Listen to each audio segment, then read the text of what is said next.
Welcome, Inspired Tribe. Welcome to the Inspired Livestream here on the Inspired channel. It is Monday, September 20th, 2021.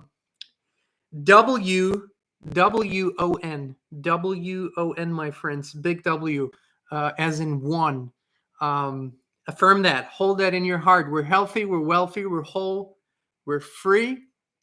It's totally the year of exploration, expansion, and awakening on so many areas. And we're excited that you're all here. Let us know who's here in the live stream. Just tune in, write your name in the live chat. Let us know where you are tuning in from, who you are, and maybe even what brought you here. We love to hear those stories. Over the weekend, we received many wonderful emails, very different emails from very different parts of the world, different areas, interesting stuff. There's so much to read for us, and we want to let you know that we try to read every email. We try to reply to as many emails as possible, but we're north of 100 emails a day that we're receiving right now, and it's beautiful. We appreciate it. We appreciate each and every one of you. Please be patient with us. We might soon add more members to the team here, and that'll help us a little bit. But for now, Tribe, we're so excited that you're here. Let me see who's already in the chat. I see Buddy's here. Welcome, Buddy. Good to see you, my friend. Frank is here. Please Wake Up is here. The Sleeping Warrior, Johnny, Sandra, Steve. Hey, how's it going? We're letting people jump on. And while people are jumping on, let me introduce you to this new format that we're starting today. Agnieszka, Christine, wonderful to see you all. So what we're going to start today, and we'll turn this into a regular thing. It's called Is It True? ... And basically, we're going to dive into research together. And over the last months, we've gotten so many documents, so many cool things, people that are coming from all areas, whether that's, COVID-related things, whether that's worldwide conspiracy-related things, whether that's spirituality-related things. It's such a broad, beautiful spectrum. That's what we always wanted to be also, an all-inclusive place. But we wanted to dive into some true and real fact-checking research. And why is that important to us? So basically, if you live your life for yourself and for your own decisions, and if that's what basically matters most to you, that then going with your feeling alone and trusting in your heart and feeling is the most important tool. And that's also the most important tool for us as we are researching. However, if you desire to, if you're a truth seeker and you want to share facts, if you want to share authenticity with a broader audience, there's a bigger kind of burden of proof here. And that is where we go into research. I've been researching for, the better part, more than 2 decades now. And over the years, I've had many wonderful people to show me and teach me and guide me in how to truly research and how to pull out the facts of something. Now, before we dive into today's topic, which is going to be 22 essential COVID questions, not a complete list, but something that I want to ask you, is it true that? And I want you guys to write that down and check it for yourself. But I want to give a principle understanding of what research really is. And my research story began before the advent of the modern internet. So basically, that took away a lot of resources, right? It was more books, it was more library, it was more conversations, seminars, that kind of stuff. But there's a good way to distinguish truth and facts, and I've been talking about this, but this is important for this particular topic here. Let me give you an example, and I think I shared this before. So let's say there are 2 neighbors live in the same street, and 2 women, roughly the same age, and every year before school starts, two kids from the local high school's football team come around and ask for donations. And every year, both women give each $100 to the team. Now that's a fact. Susan and Angela both gave $100. That's a fact. Now Susan closes the door and thinks, oh, this is such a great investment. I'm investing in the youth. I'm investing in sports. I'm investing in something, wonderful here. Feels good about it. Angela here says, oh my God, I gave them $100, but this is kind of a, they never win. It's kind of a, it's lost money, but hey, at least it'll be a tax write-off. Okay. Those are both truths, right? Susan feels that way. Angela feels that way. While giving $100 for both of them was a fact, how they felt about it was a truth for them. You can't tell that's wrong on Angela's part or wrong on Susan's part. That's how they feel about it. And so that's a good way to distinguish fact and truth, especially when it comes to research. Now, what do we do when we dive into research? And why is research important? We live in a synthetic informational era, which means that while there are sources to find factual information, the medium that delivers that information is neither pure nor is it neutral, which means mainly the media is neither pure nor neutral, has its own agenda or works for a bigger agenda. So it means we don't get facts delivered anymore. We get at best, a distorted view, but a lot of times we get a completely false view. However, the media itself is still a source of research for us. Now, ideally, before we jump into these questions, stick with us. Ideally, you always want to go down to the source that provides the facts. In other words, if you can read official documents, from an official government website, official.org website, you always want to go to the source of information. If you want to read about a study, don't go and read someone's conclusion of that study, at least not to check your facts, but go to the original source document and actually read it for yourself, download the document, highlight the parts, and get it from there. That is true research. Also, if you use videos, make sure that you use videos that are posted on on an official government website, that are posted on a channel that is either official or is from an official media outlet. Now, what that means is not that what is said in that video is true, but it gives, it tells us later on, if we get a fact that might counter that narrative, we can also say such and such media outlet reported false or fake news. So that's also important. Also, make sure that you verify video sources, because with the technology today, you can make someone look like they said something when they never said it. The technology is here to do that. So there's kind of a pretty strong burden, high burden on people that want to provide facts. But what we're going to do here, and starting today, I'm going to go through 22 questions that I'm going to ask you. Is it true that? I want you guys to take notes, go out and fact check this for yourself, right? Truly go to the official sources and see if that is true. I believe this is the time where we all need to do that. Now, when all of this COVID thing started last year, early 2020, all I did for a while, and we did, was sit back, chill out, observe, right? We observed. There was a feeling that we had, but we observed what was happening. We observed what the narrative was. We observed who said what and how they said it.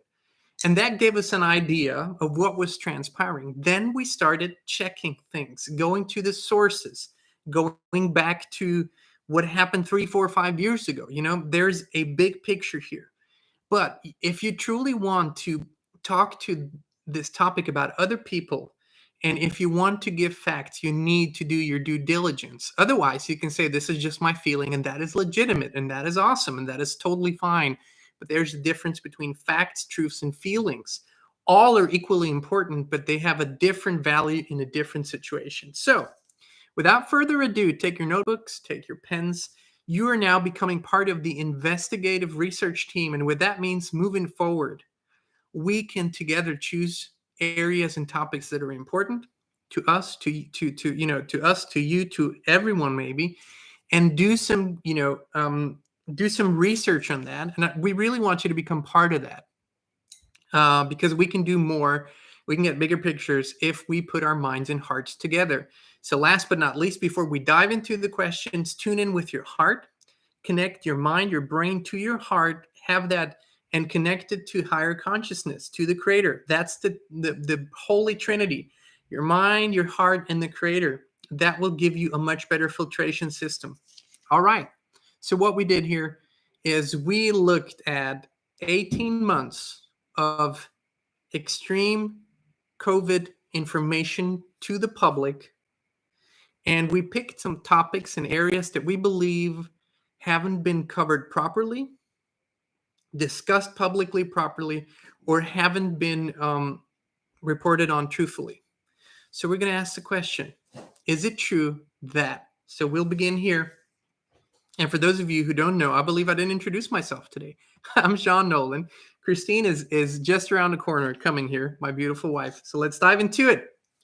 So for the first time today on September 20th, 2021, we asked the question, is it true that Dr. Kary Mullis, who's the inventor of the PCR, the polymerase chain reaction test, and a Nobel Prize winner, he won the Nobel Prize for that.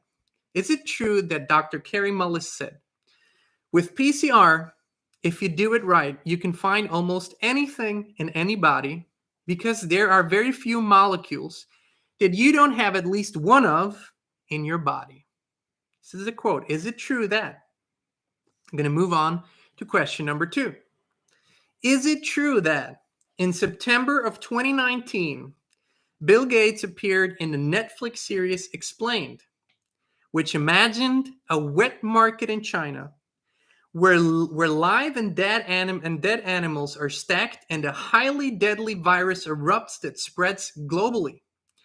Gates appears as an expert in the video to warn, if you think of anything that could come along that would kill millions of people, a pandemic is our greatest risk. Is it true that this happened? Question number 3. Is it true that in October, and we're going to go through a few Bill Gates questions here, and I'm going to later on tell you why this is important. Is it true that on October 18th, 2019, October 18, 2019, the Bill and Melinda Gates Foundation, the Johns Hopkins Center for Health Security, and the World Economic Forum partnered up to host Event 201 in New York City, a 3.5 hour global pandemic exercise simulating a novel coronavirus outbreak that turned into a worldwide pandemic. Now, is it true that on October 18th, 2019, they simulated a novel coronavirus outbreak that turned into a worldwide pandemic in New York City? Is it true that the following organizations participated in the exercise? The Johns Hopkins, Bill and Melinda Gates Foundation, the UN, the World Bank, the CDC, the Chinese CDC, the CIA, the PR company Edelman, Lufthansa, UPS, Johnson & Johnson, US Medical Group, Henry Schein, and NBC. Is it true that this happened? Moving on, question number 4.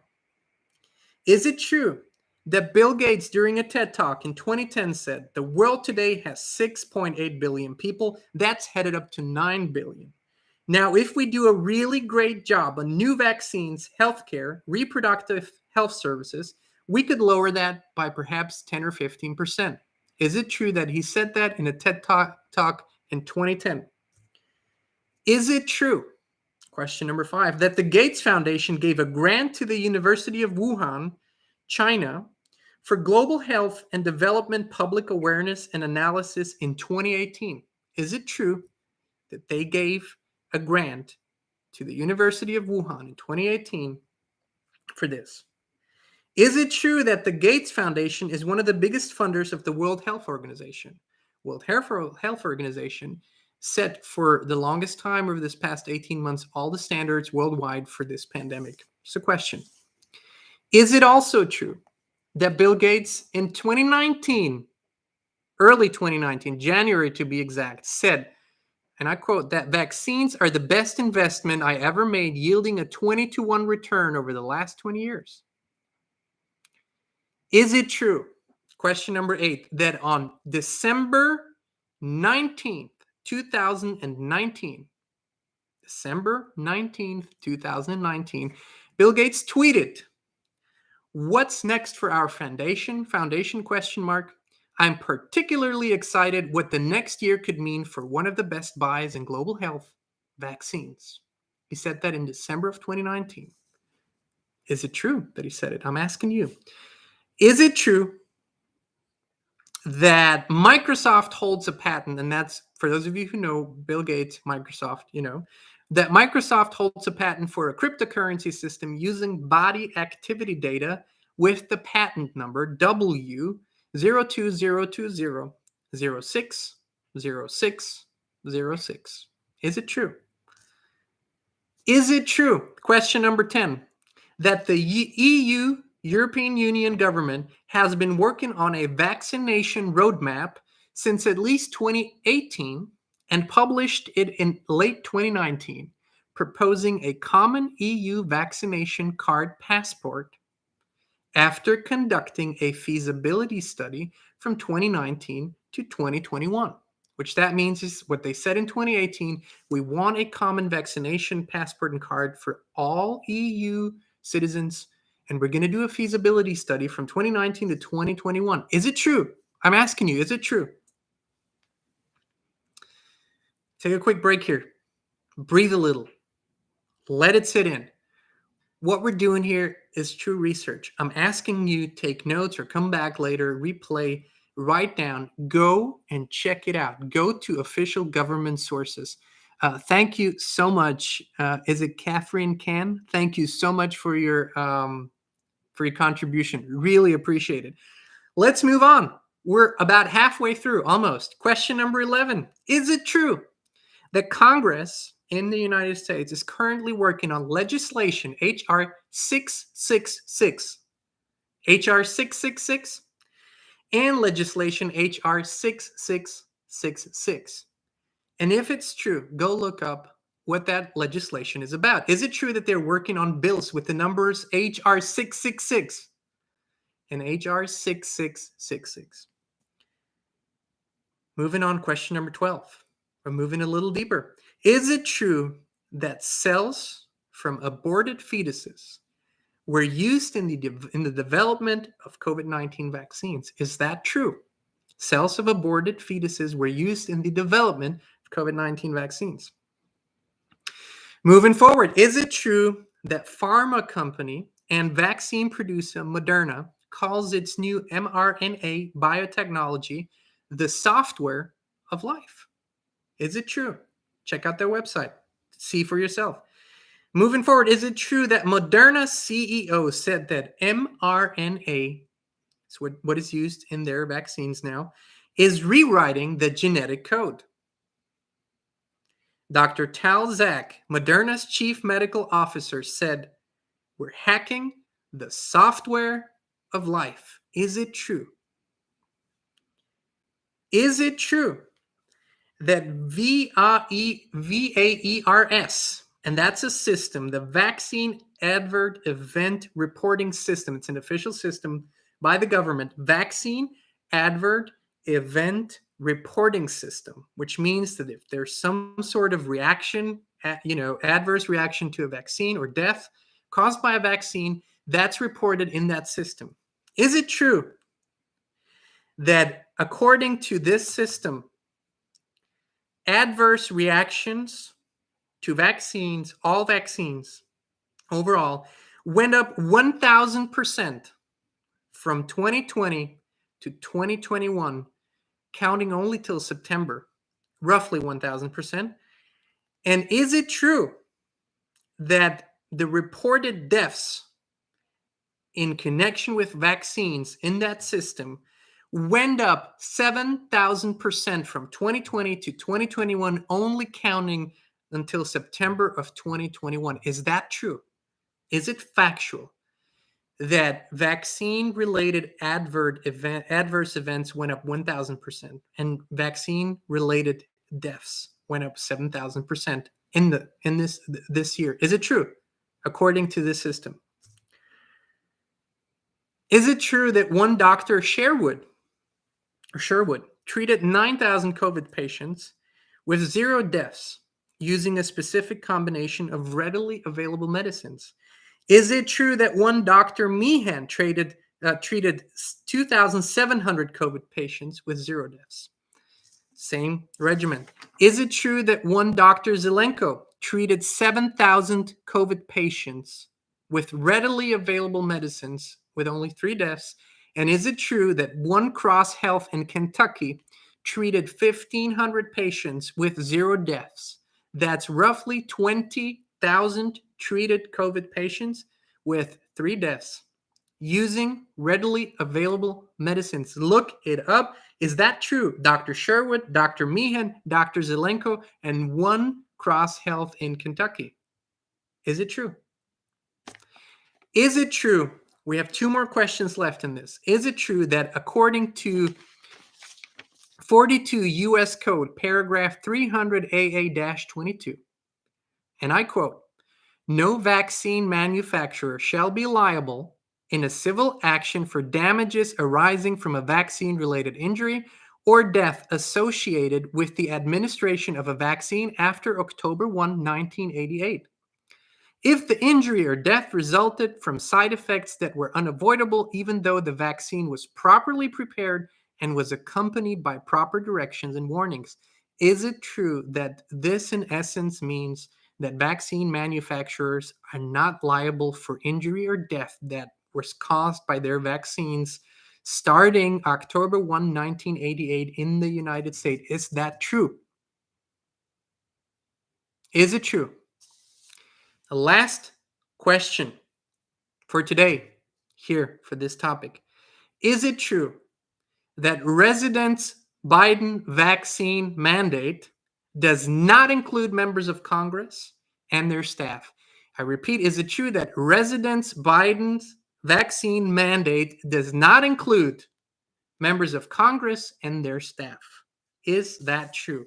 We have 22 questions today that we asked that you can replay, write down, go out, check it. And that's what we encourage everyone to do. Check that. And that is what research really means.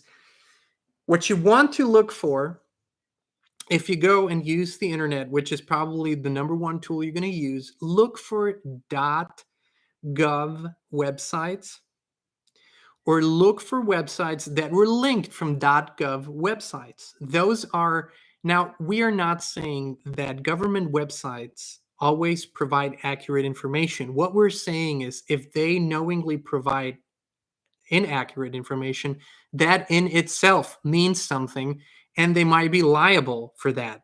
This is important to understand, but this is what is important when you are doing research, is that you're going to the source. If you are quoting CDC, if you're quoting WHO, if you're quoting something, if you're looking for numbers, for facts, go to the source, take the time, read the study, go through the document. This is just a little bit of an overview of many, many more questions. Why we included quite a few questions about Bill Gates is because Bill Gates has been the face of this pandemic and vaccination effort for many months, has been interviewed hundreds of times. According to all of my research, I don't know that he's some sort of, medical scientific expert, at least not through, going to school, university. I will not count out that he knows about a lot about it, but given that Bill Gates has, or look at the funding of how many organizations, how many government organizations, how many private organizations they fund that are included in vaccine efforts, that are included in this pandemic efforts, that's very important. That's why we covered a lot of Bill Gates. We could have included 122 questions today. The point here is, if you come back in a couple of days, if you've done your due diligence and be part of this research team, I would be curious to see if if you find any mistakes in the 22 questions. If maybe not everything is true. Maybe we haven't done our due diligence, but we want to create a non-fearful, fact-driven environment where we can talk about things that they told us we're not allowed to talk about. They told us we're not allowed to think about anymore. And so we're not going to speculate.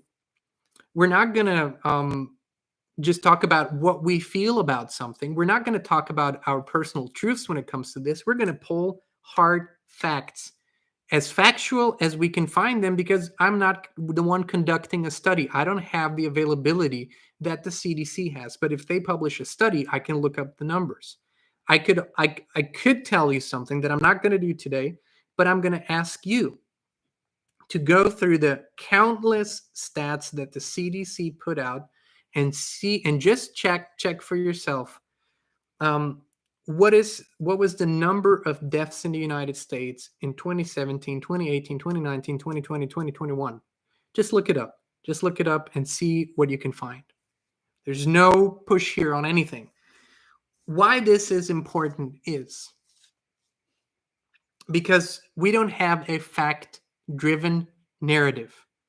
We have an emotionalized, fear-driven narrative.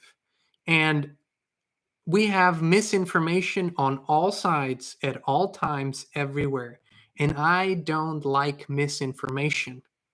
I believe that if we can find facts, we can make better decisions. We're still going to have to use our compass. We're still going to have to tune in and check in.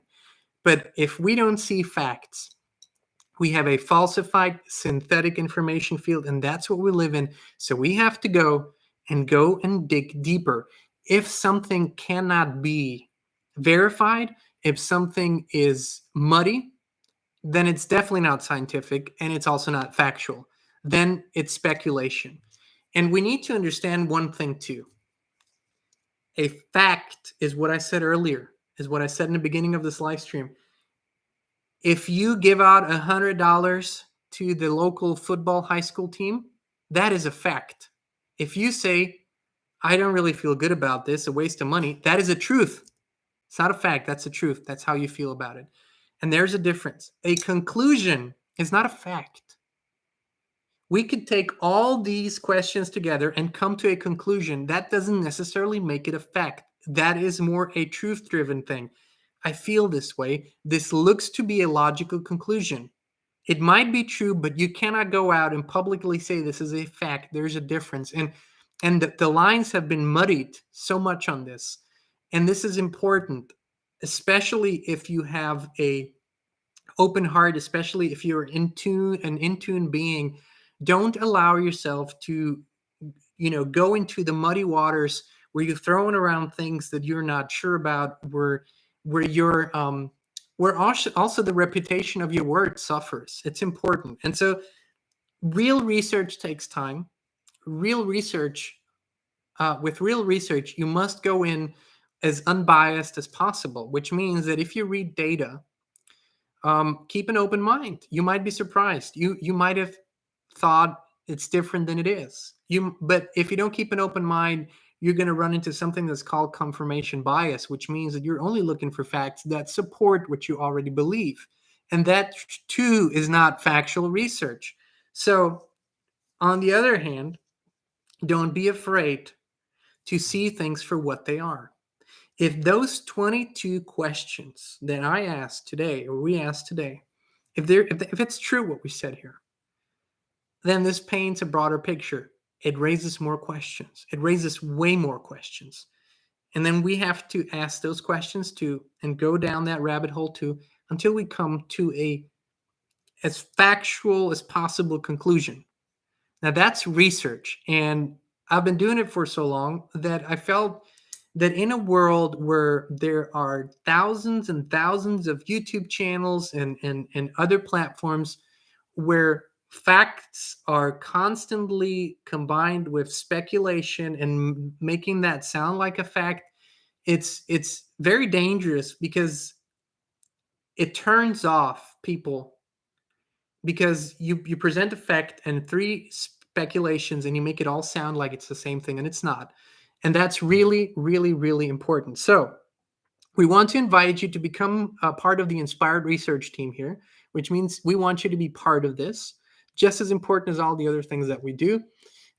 which means that just like in any good investigative team, people bring up topics, people bring up subjects that might be of great importance. What we're looking at right now are areas and topics that affect large sections of the population. That have a greater effect on most people, not just smaller stuff.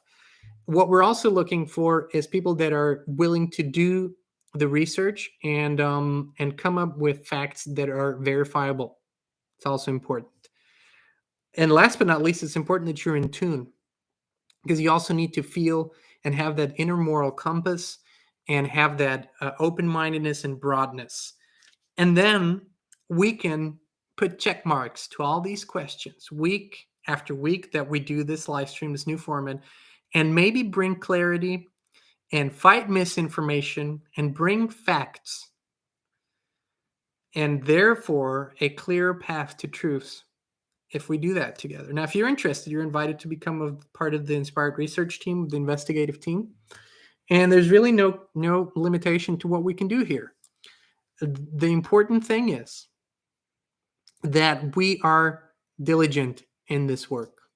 That's really important. If you have questions about more about how to do research, where to find that, and again, it isn't wrong or false to watch, videos and shows and other people's commentary and other people's opinion. That might lead you some path, but that commentary and opinion can't be taken for fact unless it's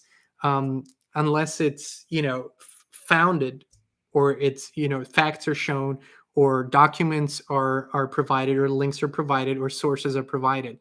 And I believe truly that aside from our, and in combination with our raising of the vibration, with our spiritual awakening, with a broader understanding of more interdimensionality, I truly believe that this is just as important to bring it all into one coherent sphere. So, do we have any questions? I wasn't really able to look at. So, Inspired Tribe. This is really simple and easy. Today, first step of this investigation is maybe do 10 of these questions, maybe do all of them, check them, see for yourself if we have said the truth here. And if you feel there's a topic we really need to look at, dive into deeper, let us know, send us an email, or leave a comment, leave a message, and we will dive into it. If you have found a mistake, if it isn't true, let us know. We will do the unthinkable. In one of the upcoming live streams, we'll pick up that question and we will correct our mistake, and we will gladly say we were wrong on that. We didn't get it right. Easily done. No problem whatsoever. Also part of investigation. But I want to make it clear to everyone who's watching that the people have a right to ask questions. The people have a right to research facts. The people have a right to come to different conclusions and make their own educated decisions. And that we, the people, will do that anywhere and everywhere in a responsible, in a mature, in a holistic, beautiful, and truth-seeking, fact-finding way. All right? Inspired Tribe. This was sweet. First episode of Is It True? That was fun. I really enjoyed it. We'll be here again tomorrow, 2 p.m. Central, right here on the Inspired channel. And we don't know if this is going to turn into a weekly or bi-weekly format. Let's see. There's, as always, there's a lot of, background work on these things that we're willing and we love to put in. And yeah, that's it for today. We'll see you again tomorrow, 2 p.m. Central, right here on the Inspired channel. We love you. We appreciate you. You are amazing. And we look forward to a beautiful time together tomorrow. Be blessed.